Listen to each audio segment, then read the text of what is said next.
رسول مجتبی کہیے، محمد مصطفیٰ کہیے۔ ہماری آج کی مجلس کا تیسرا سوال جناب نوشاد صاحب گوتم بدھ نگر سے سوال کرتے ہیں، کیا انبیاء اپنی قبروں میں نماز پڑھتے ہیں؟ دیکھیے، بنیادی طور پر تو آپ یہ سمجھ لیجئے کہ دار العمل، عمل کوئی بھی نیک کام برا کام، یہ کرنے کی مہلت اللہ رب العزت نے ہمیں دنیا میں دی ہے۔ یہ تین بڑے عالم ہیں، ایک دنیا، ایک برزخ اور ایک آخرت۔ دنیا دار العمل ہے اور برزخ یہ ایک طرح سے یہ ایسا مقام ہے، عمل کوئی بندہ نہیں کر سکتا۔ رسول اکرم نے فرمایا اذا مات الانسان انقطع عنہ عملہ، جب بندہ انتقال کر جاتا ہے تو اس کا عمل منقطع ہو جاتا ہے۔ دنیا دار العمل ہے، یہاں پر جو کچھ بھی نیکی کرتا ہے، نماز، روزہ، حج، زکوٰۃ، صدقات، خیرات، یہ سب یہیں تک ہے۔ اس کے بعد کوئی بھی عمل کرے، نماز، روزہ، حج، زکوٰۃ، اول تو کر ہی نہیں سکتا، وہ کرے تو اس کا کوئی مطلب نہیں ہے، کوئی ثواب نہیں ہے۔ عمل کا زمانہ ختم ہو گیا۔ دار العمل دنیا ہے، برزخ نہیں ہے۔ برزخ ایک طرح سے حوالات ہے۔ ابھی جیل میں نہیں گیا، ابھی اس کو چھٹکارا نہیں ملا، لیکن وہ جہاں کام کر سکتا تھا وہاں سے اٹھا لیا گیا ہے۔ جیسے دنیا میں آپ دیکھتے ہیں نا، ایک آدمی آزاد ہے، کام کرتا ہے، اپنے بچوں کو پالتا ہے، کماتا ہے، خرچ کرتا ہے، لیکن کسی جرم کے تحت اگر پولیس والے اس کو لے جا کے حوالات میں بند کر دیں تو حوالات میں کوئی کام نہیں ہے، اس کو وہ اٹھا لیا گیا۔ اب وہ کام حوالات میں جب تک ہے، جب تک وہ عدالت میں پیش نہیں کیا گیا اور عدالت نے اس کے بارے میں یا تو چھوڑ دینے کا حکم یا قید کر دینے کا حکم نہیں دیا، تب تک وہ حوالات میں ہے۔ یہ برزخ کا معاملہ ہے۔ اور آخرت ہے دار الجزا، دار العمل اور دار الجزا۔ بدلہ کہاں ملے گا؟ آخرت میں، اسی کو یوم الدین کہتے ہیں۔ تو بندہ اس دنیا سے چلا گیا برزخ میں، اب وہاں نماز، روزہ، حج، زکوٰۃ، تلاوت قرآن یا کوئی بھی چیز نہیں ہے۔ اگر کوئی بندہ خواب میں دیکھتا ہے یا اس کو کسی ذریعے سے کسی بندے کا کوئی عمل، جبکہ وہ بندہ برزخ میں ہے، دکھایا جاتا ہے اللہ رب العزت کی طرف سے، جیسے نبی اکرم صلی اللہ علیہ وسلم کو دکھایا گیا شب معراج کہ حضرت موسیٰ علیہ السلام قائما یصلی، کھڑے ہیں اور دعا کر رہے ہیں۔ یہیں سے بعض لوگوں نے یہ عقیدہ نکال لیا کہ انبیاء کرام نماز پڑھتے ہیں، حالانکہ یصلی کا معنی صرف یہ نہیں ہوتا ہے کہ نماز پڑھتے ہیں۔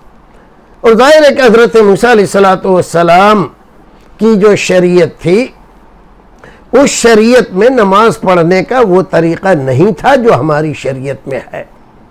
آج بھی یہود جس طرح سے نماز پڑھتے ہیں دیکھا جا سکتا ہے، نصارہ جس طرح سے نماز پڑھتے ہیں دیکھا جا سکتا ہے، اور مسلمان جس طرح سے نماز پڑھتے ہیں وہ دیکھا جا سکتا ہے۔ تو یصلی کا معنی لازمی طور پر یہ کرنا کہ نماز پڑھ رہے ہیں، اور نماز وہ جس میں قیام ہے، رکوع ہے، سجدہ ہے، یہ سب کر رہے ہیں، تو یہ صحیح نہیں ہے۔ دوسری بات، یہ رات معراج کی، یہ عجائبات کی رات ہے۔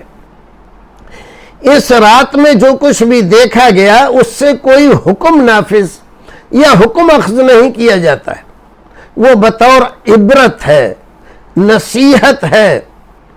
اللہ رب العزت نے اپنے نبی کے اطمینان کے لیے کہ وہ زمانہ جس میں آپ کو معراج کرائی گئی نہایت شدتوں، تکلیفوں، پریشانیوں کا زمانہ تھا، مکے میں آپ نہایت ہی ناگفتہ بے حالات سے دوچار چل رہے تھے، اور مسلمانوں کا حال آپ سے بھی زیادہ خراب تھا۔ ایسے میں آپ کو معراج کرائی اللہ رب العزت نے تو دکھلایا گزشتہ انبیاء کرام کو۔ انہوں نے بھی اپنے زمانے میں نہایت تکلیفیں اور پریشانیاں اٹھائیں، لیکن آج دیکھو ان کے درجے۔ اب ہم دیکھا کہ یہ ذکر کیا گیا کہ آپ جب گزرے بیت المقدس جاتے ہوئے راستے میں حضرت موسیٰ کو دیکھا قائما یصلی، کھڑے ہیں دعا کر رہے ہیں۔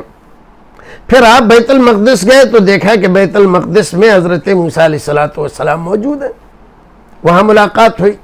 پھر آپ جب معراج میں گئے تو دیکھا حضرت موسیٰ علیہ السلام 5ویں یا 6ٹھے آسمان پر موجود ہیں۔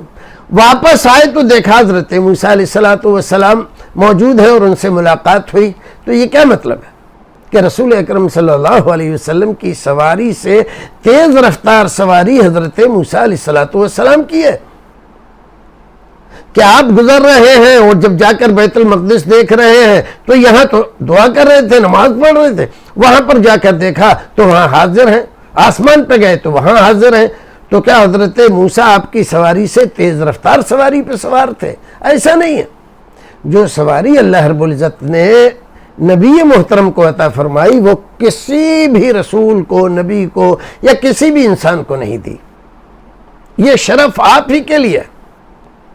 لیکن آپ کے اطمینان خاطر کے لیے اللہ رب العزت نے انبیاء کرام سے ملاقاتیں کرائیں، جنت دکھائی، دوزخ دکھائی، اور وہاں پر دوزخ میں دوزخیوں کے احوال اور جنت میں جنتیوں کے احوال، ان تمام کا مشاہدہ کرایا۔ یہ خاص مقصد کے لیے تھا۔ تو یہ عقیدہ رکھنا کہ انبیاء کرام اپنی قبروں میں نمازیں پڑھتے ہیں، اس کا مطلب یہ ہوا کہ دنیا سے چلے گئے لیکن جو تکلیف شرعی تھی، یعنی جو ان کو مکلف بنایا گیا تھا دنیا میں نماز پڑھنے کا، روزہ رکھنے کا، حج و صدقات کرنے کا، وہ اب بھی وہ مکلف ہیں۔ عام انسان دنیا سے چلا جاتا ہے تو وہ اس کی تکلیف ختم ہو جاتی ہے۔ انبیاء کرام باقی رہتے ہیں، وہ مکلف رہتے ہیں، وہ نماز بھی پڑھتے ہیں، پھر روزہ بھی رکھتے ہوں گے، پھر حج بھی کرتے ہوں گے۔ یہ ساری باتیں عقیدے کے خلاف ہیں، اور اس حدیث کا ہرگز یہ معنی نہیں ہے کہ حضرت موسیٰ علیہ السلام ویسی نماز پڑھتے ہیں جیسے ہم نماز پڑھتے ہیں، تو یہ درست نہیں ہے۔ انبیاء کرام بھی آرام میں ہیں، اور اللہ رب العزت نے ان کو نہایت ہی اعلیٰ مقام پر جنت میں رکھا ہوا ہے۔ ان کی قبر سے ان کی روح کا کیسا تعلق ہے یہ شریعت نے بتلایا نہیں ہے۔ رسول اکرم صلی اللہ علیہ وسلم دنیا سے جاتے ہوئے اللہم الرفیق الاعلیٰ، حضرت عائشہ رضی اللہ تعالی عنہا کی جو حدیث ہے تفصیلی، کہ جب آپ نے یہ فرمایا اور انگلی کا اشارہ کیا تو رسول اکرم صلی اللہ علیہ وسلم کے بارے میں حضرت عائشہ فرماتی ہیں کہ ہم نے یہ جانا کہ اب آپ کو اختیار دیا گیا، آپ سے پوچھا گیا آپ کہاں رہنا چاہتے ہیں، دنیا میں یا آخرت میں؟ تو آپ نے اشارہ کیا رفیق الاعلیٰ، اے اللہ میں تیری نزدیکی، قربت اور ہمراہی کا خواہاں ہوں، دنیا میں نہیں رہنا چاہتا۔ تو آپ دنیا سے چلے گئے۔ ایسے ہی تمام انبیاء کرام سے، حضرت موسیٰ علیہ السلام سے بھی پوچھا گیا، جب ان کی روح قبض کر لی گئی وہ چلے گئے۔ اب کوئی انبیاء کرام کے ذمے کوئی نفل، سنت، فرض، واجب، مستحب کوئی چیز بھی نہیں ہے، اور وہاں پر کوئی ایسا سلسلہ نہیں ہے کہ نمازیں پڑھنا ان پر واجب ہو گئی ہے یا فرض ہو گئی ہے یا وہ کرتے رہتے ہیں۔ عمل صرف دنیا تک ہے۔ اللہ رب العزت ہمیں اور آپ کو نیک عمل کرنے کی توفیق عطا فرمائے۔